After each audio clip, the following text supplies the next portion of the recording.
কৃত্ৰিম বানৰ কবলত মঙ্গলদৈ চহৰ নিশা হোৱা মুষলধাৰ বৰষুণৰ ফলত মঙ্গলদৈ চহৰৰ ৮ নং ৯ নং ২ নং ৪ নঙকে ধৰি কেইবাটাও ৱাৰ্ডত সৃষ্টি হৈছে কৃত্ৰিম বানপানী ফলত মানুহৰ ঘৰত নিশাৰ পৰা পানী সোমোৱাৰ বাবেই ব্যাহত হৈছে জনজীৱন বৰ্তমানো বহুকেইটা পৰিয়ালৰ ঘৰৰ ভিতৰত সোমাইছে পানী উল্লেখ্য যে মঙ্গলদৈ চহৰৰ মাজেৰে বৈ যোৱা দুখনকৈ নৈৰ সদব্যৱহাৰ নকৰাৰ বাবে ৰাইজে দুৰ্ভোগ ভুগিছে নলা আছে কিন্তু পানী ওলাই যোৱাৰ সুব্যৱস্থা নোহোৱাৰ বাবে বানত জিয়াতো ভুগিছে ৰাইজে কালি 12 মান বজাৰ পৰা বৰষুণ মুখলধাৰ বৰষুণৰ ফলত আমাৰ ইয়াতে 1:30 মান বজাৰ পৰা আমাৰ পিতিনগৰ এলেকাৰ প্ৰায়ভাগ মানুহৰ ঘৰত পানী সোমাব আৰম্ভ কৰিছে আমি জানিব পৰা মতে মঙ্গলদৈৰ মেক্সিমাম ৱাৰ্ডতে আজি হোৱা বৰষুণত বানপানীৰ সৃষ্টি হৈছে আমাৰ ইয়াতে প্ৰব্লেম হৈছে কি আমাৰ ইয়াতে ওচৰতে নদীটো আছে কিন্তু মঙ্গলদৈ পৌৰসভা আৰু PWDয়ে যি ড্ৰেইন বনালে এইটো ড্ৰেইনৰ লগত সেইটো ড্ৰেইনৰ কোনো লেভেল নোহোৱাৰ কাৰণে আজি আমি এই অসুবিধাৰ সন্মুখীন হ'ব লগা হৈছে যোৱাকালি আমি মিউনিচিপালিটিৰ সভাপতি স্থানীয় বিধায়কক মাতি আনি গোটেই সমস্যাটো দেখাইছিলোঁ তেওঁলোকে যাৱতীয় ব্যৱস্থা ল'ম বুলি কৈছিলে যদিও যোৱা ৰাতি হোৱা বৰষুণতে আমি এতিয়া আজি আপোনালোকে যিটো অৱস্থা দেখিছে প্ৰত্যেক ঘৰ মানুহৰ ৰাতি 2 বজাৰ পৰাই বস্তু উঠোৱা মেলা কৰাত ব্যস্ত হৈ থাকিব লগা হৈছে আৰু এই পানীটো আচলতে আমাৰ এই মন্দিৰটোৰ কাষেৰে এটা ড্ৰেইন আছিলে প্ৰাকৃতিকভাৱে এটা ড্ৰেইন আছিলে যদিও এজন মানুহৰ ম্যাদী পট্টাৰ মাটিৰে আছিলে এই মানুহঘৰে ঘৰ চৰ বনোৱা নাই কিন্তু এখন ৱাল দি গোটেই আমাৰ পানীটো যোৱাটো বন্ধ কৰি দিলে মিউনিচিপালিটি আৰু চাৰ্কল অফিচে তেওঁলোক বহুত অনুৰোধ জনোৱাৰ পিছতো তেওঁলোকে সেই ৰাস্তাটো নাৰাখিলে তেওঁলোকে বাৰম্বাৰ কৈছিলে মিউনিচিপালিটি আৰু এই চাৰ্কল অফিচে যে এই বাৰিষাটো অন্তত এই পানীটো যাব দিলে মানুহখিনি হ'ব আৰু আমি খৰালি কাম এটা কৰি দিম বুলি তেওঁলোক অনুৰোধ জনাইছিল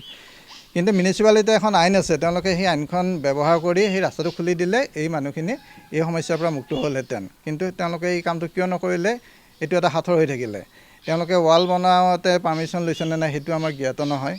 কিন্তু আমি বাৰম্বাৰ উপায়ুক্ত মহোদয়ক তাৰপিছত বিধায়ক মহোদয়ক আৰু পৌৰসভাক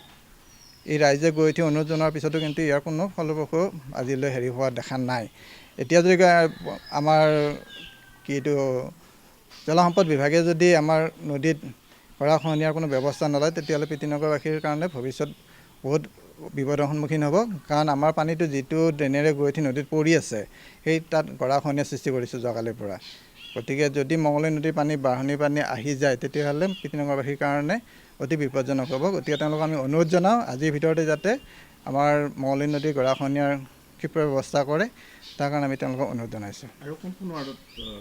এতিয়া আমি জানিব পাৰোঁতে 8 নম্বৰ 9 নম্বৰ 10 নম্বৰ এই 3টা ৱাৰ্ড হৈছে 2 নম্বৰ ৱাৰ্ডতো পানী হৈছে 4 নম্বৰ ৱাৰ্ডত পানী হৈছে 7 নম্বৰ ৱাৰ্ডতো আমাক ফোন কৰিছে তাতো পানী হৈছে প্ৰফুল্লনগৰখনো গোটেই পানীৰে পানী হ'ল মঙ্গলদৈত নদী আছে দুটা নদীৰ সুপৰিকল্পিতভাৱে যদি ড্ৰেইনবিলাক কৰিলে হয় তেতিয়াহ'লেতো পানীৰ সমস্যা নহয় নাই আপোনালোক মই ক'লোৱে যে ইয়াতে মিউনিচিপালিটিয়ে ড্ৰেইন বনায় আৰু গড়কাপ্তান বিভাগে ড্ৰেইন বনায় এইটো ড্ৰেইনৰ লগত সেইটো ড্ৰেইনৰ কোনো সম্পৰ্ক নাথাকে তাৰমানে দুটা ডিপাৰ্টমেণ্টৰ মাজত কোঅৰ্ডিনেশ্যনে নাই যাৰ ফলত আজি আমি এই সমস্যাৰ সন্মুখীন হৈছোঁ PWDয়ে বনোৱা ড্ৰেইনত মিউনিচিপালিটি ড্ৰেইনৰ লেভেল নিমিলে কাৰণ এইটো বিভাগে সেইটো বিভাগৰ লগত কোনোদিন আলোচনাত নবহে কিয় নবহে সেইটো এটা আমাৰ অসম চৰকাৰৰ কি নিয়মৰ কাৰণে কি প্ৰব্লেম সেইটো আমি নাজানো এইখিনি জেগাৰ নাম আমাৰ প্ৰীতিনগৰ জেগাখিনিৰ নাম কিন্তু পানী আজি ৰাতি প্ৰায় 12:30মান বজাৰ পৰা বৰষুণত পানী হৈছে আজি আমি থকা ইয়াতে 30 বছৰ বেছি হ'ল 30 বছৰৰ ভিতৰত এনেকুৱা পানী আমাৰ নাছিল কিন্তু যোৱা বছৰ নে তাৰ আগৰ বছৰৰ পৰা আমাৰ এই যে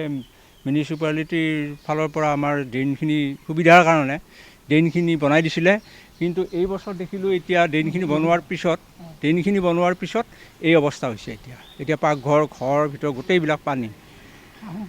সা সম্পত্তি মোৰ পাকঘৰৰ যি আছিল গোটেই একদম পানী ফ্ৰিজ মটৰ আৰু আছিল আমাৰ ৱাশ্বিং মেচিন যিবিলাক আছিলে বস্তু আচবাব